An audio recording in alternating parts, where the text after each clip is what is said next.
دوستو ہمارے اس چینل پر خوش آمدید۔ دوستو مصر کا تمدن بہت پرانا ہے اور بہت شاندار بھی ہے۔ اس کی عظمت ان عمارتوں سے ظاہر ہے جو مصر کی پرانی سلطنتیں اپنی یادگار میں چھوڑ گئی ہیں، اور بے شمار چیزوں سے بھی ثبوت ملتا ہے جو ہزاروں برس زمین میں دفن رہنے کے بعد بھی موجودہ زمانے میں نکلی ہیں اور برابر نکالی جا رہی ہیں۔ مصر میں تمدن بابل، نینوا اور اطراف کے سب ملکوں سے کہیں پہلے ظاہر ہوا تھا۔ مصر کی حکومت بھی سب حکومتوں سے پہلے قائم ہوئی تھی۔ بعض مورخوں کے خیال میں حضرت مسیح کی پیدائش سے 5000 برس پہلے بھی مصر میں ایک باقاعدہ حکومت قائم تھی۔ یہ خیال صحیح ہو یا نہ ہو، مگر اس میں شک نہیں کہ 300 قبل مسیح میں مصر ایک مہذب ملک بھی تھا اور یہاں منظم حکومت بھی قائم تھی۔ یہ واقعہ پرانی مصری تحریروں سے ثابت بھی ہے۔ یہ سیریز جو پیش کی جا رہی ہے محض ملک مصر کی تاریخ نہیں ہے، بلکہ مصر کے تمدن و تہذیب کی تاریخ بھی ہے۔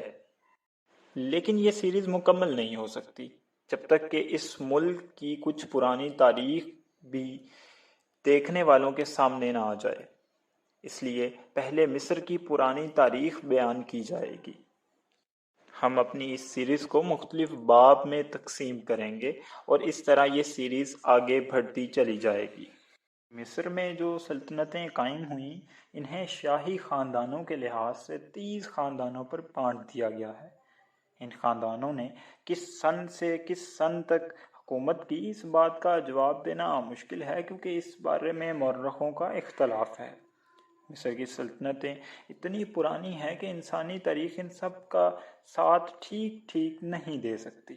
یہی وجہ ہے کہ پرانی عمارتوں، مصری کتبوں وغیرہ سے زمانے مقرر کیے گئے ہیں۔ تو ایسی حالات میں اختلاف پیدا ہو جانا تو لازمی بات ہے۔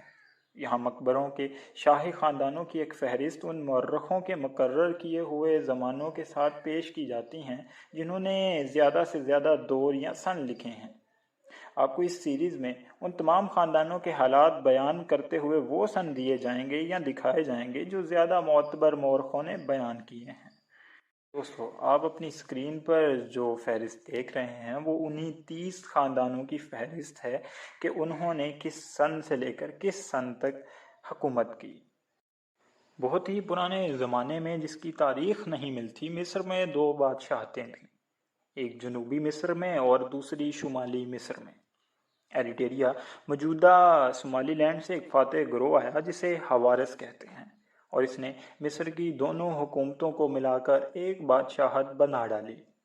مدتوں یقین کیا جاتا رہا ہے کہ پورے مصر کا بادشاہ مینس تھا، مگر 1937 میں سکان مصر کے پرانے شاہی قبرستان کی کھدائی ہوئی، اور اس کھدائی کے دوران ایک ایسی قبر نکل آئی جس نے مینس کے بارے میں مورخوں کے خیال کی تردید کر دی۔ اس قبر نے ثابت کر دیا کہ پورے مصر کا بادشاہ مینس نہیں ہو رہا تھا، اور یہ کہ مینس ہراہا سے کہیں پہلے گزرا ہے۔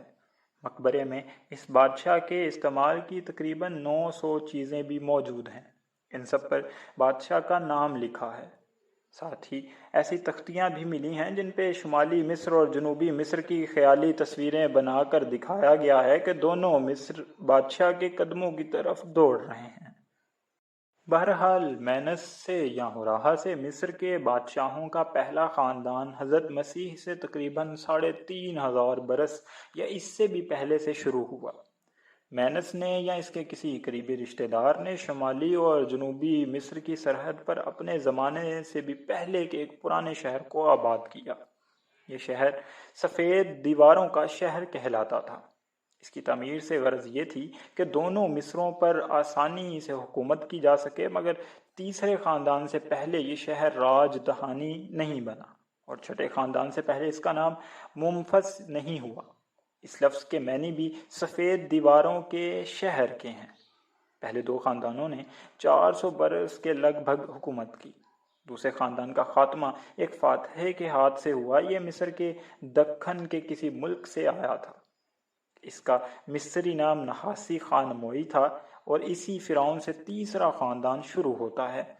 اس کا سٹیچو بھی اب تک مل چکا ہے، اور اسی زمانے سے فرعون کو خاص اہتمام سے دفن کرنے کا رواج شروع ہوا، اور یہی رواج اہرام مصر کی تعمیر کا سبب بھی بنا۔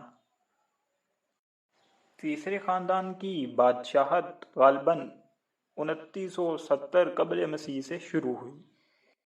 اس زمانے میں جس کی ابھی ہم بات کر رہے ہیں، مصر خوب آباد تھا، خوب ترقی پذیر تھا، بردی کاغذوں پر لکھنے کا رواج بھی عام ہو چکا تھا، حکومت بہت منظم تھی، ملک کو ضلعوں میں بانٹ دیا گیا تھا، اور حکومت کے تمام اختیارات خود فرعون کے ہاتھ میں تھے۔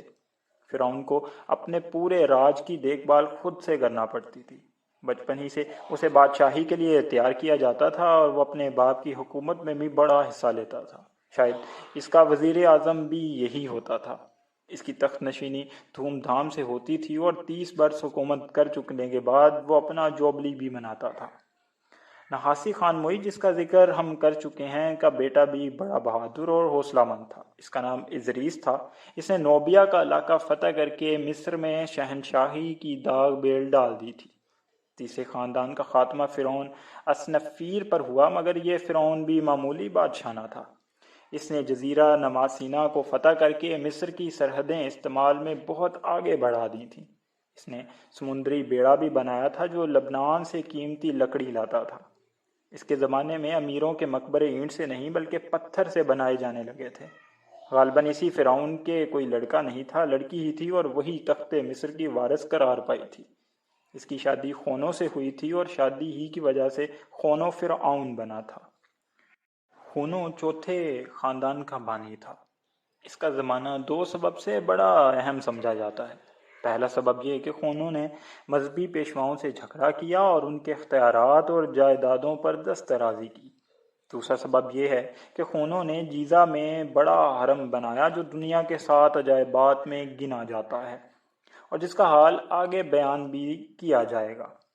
خونوں کا بیٹا خضر اور پوتا منعرا، یہ دونوں بھی اپنے وقت پر فرعون ہوئے، اور انہوں نے بھی خونوں کے حرم کے پاس اپنے اپنے حرم بنائے، مگر ان کے حرم پہلے حرم سے بہت چھوٹے ہیں۔ ان اہراموں کے پاس ہی ابو الہول کا بت ہے، نہیں معلوم تینوں فرعونوں میں سے اسے کس نے بنایا ہے۔ تو دوستو، تاریخ فرعون کا پہلا باب یہیں ختم ہوتا ہے۔ ہم اگلی ویڈیو میں دوسرے باب کو ڈسکس کریں گے۔ تب تک آپ کومنٹ باکس میں اپنی رائے کا اظہار کر سکتے ہیں۔ تو ہم آپ سے ملتے ہیں اگلی ویڈیو میں ایک نئے باب کے ساتھ۔ تب تک اللہ حافظ۔